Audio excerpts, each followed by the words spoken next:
Hi everyone, I'm Emily and I'm a librarian for the Maricopa County Library District. Today we're going to be taking a look at cookbooks in context, and by this I mean we're going to look at cookbooks that share recipes within a larger story of a person, culture, or time period in which the food exists. Oftentimes we check out cookbooks because we're seeking inspiration for a weeknight dinner, sweet treats for holiday feasts, etc., etc. But cookbooks are so much more than just recipes. So today we're going to take a look at a few books from our library's digital and physical collection that share diverse stories alongside their ingredients lists. But first, why this topic? Traveler and chef Anthony Bourdain is a hero of mine, and he once said, "I think food, culture, people, and landscape are all absolutely inseparable." If you're like me and you love to travel, you know that eating a regional dish, a street food snack, or a local ingredient can be the fastest way to become more immersed in a culture. It can also be a way for us to time travel to the past and better understand how people lived. With all this being said, let's get started on our first book. First up, we have Made in Taiwan, Recipes and Stories from the Island Nation by Clarissa Wei and Ivy Chen. This cookbook provides context for its readers about how millions of people living in Taiwan eat and how their range of diverse dishes depend on land and sea. This book dives into how Taiwan's culinary landscape is distinct and unique from surrounding countries, and you can expect to learn about different time periods of Taiwan's history and dishes that stem from a complex history with its neighboring nations. In this book, you'll also see that the recipes span from soups to stews, pancakes, braised pork belly, and fried chicken cutlets, and so much more. It's also interesting to learn about how it's not uncommon for folks in Taipei to eat a hamburger for breakfast. Next, we have Chinese Menu, The History, Myths, and Legends Behind Your Favorite Foods by Grace Lin.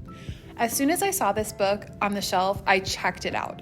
It's a juvenile book, but don't be fooled. There is so much more here to learn for people of all ages.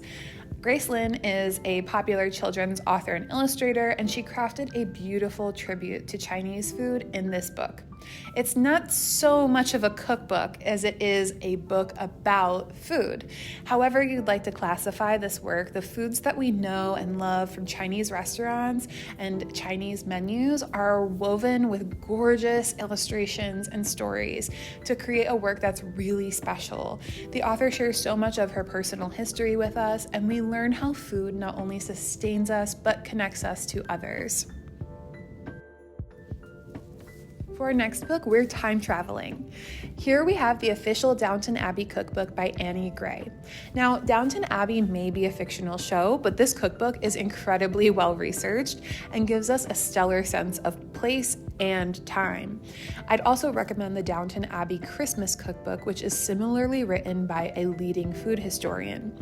This book is divided into the upstairs, meaning the titled aristocracy, and the downstairs, meaning the staff who serves them. It's fascinating to see the different types of food eaten in Edwardian England, and who knew that macaroni and cheese was a thing back then? It's also interesting to see how dishes change depending on social status. It's a great book, perfect for fans and also people who are new to Downton Abbey. Next, we have Seed to Plate, Soil to Sky, Modern Plant-Based Recipes Using Native American Ingredients by Lois Ellen Frank with culinary advisor Walter Whitewater. Right off the bat, what caught my attention about this book is not only the gorgeous cover, but that it's organized by ingredient. So, recipes are grouped by corn, beans, squash, and more, which allows us as readers to get a really robust appreciation for the ingredient's flavor and how it's prepared. The author also provided a rich context for these foods that were at one point exclusive to the Americas and Native Americans. All right, we are time traveling again with Vintage Cakes, timeless recipes for cupcakes, flips, rolls, layer, angel, bundt, chiffon, and icebox cakes for today's sweet tooth by Julie Richardson. What drew me to this book is its beautifully simplistic cover. I love a pale shade of pink, but I stayed for the time jump recipes inside this well-crafted book. Julie graduated from the Culinary Institute of America, and you can tell that her love of cakes of the past runs really deep.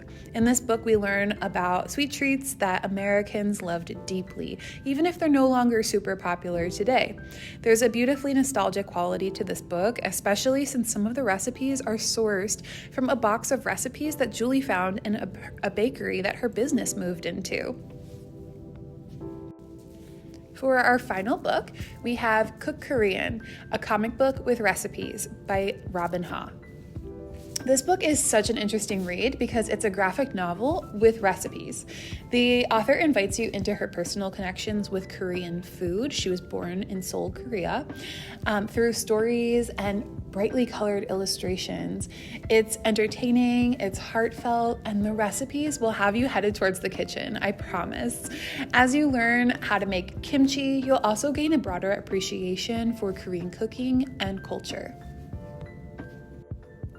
And that's it. There are so many wonderful stories in the pages of cookbooks found in our collection. I hope that you get to enjoy them the next time that you visit our libraries. Thanks so much for listening today, and thanks for exploring these cookbooks with me.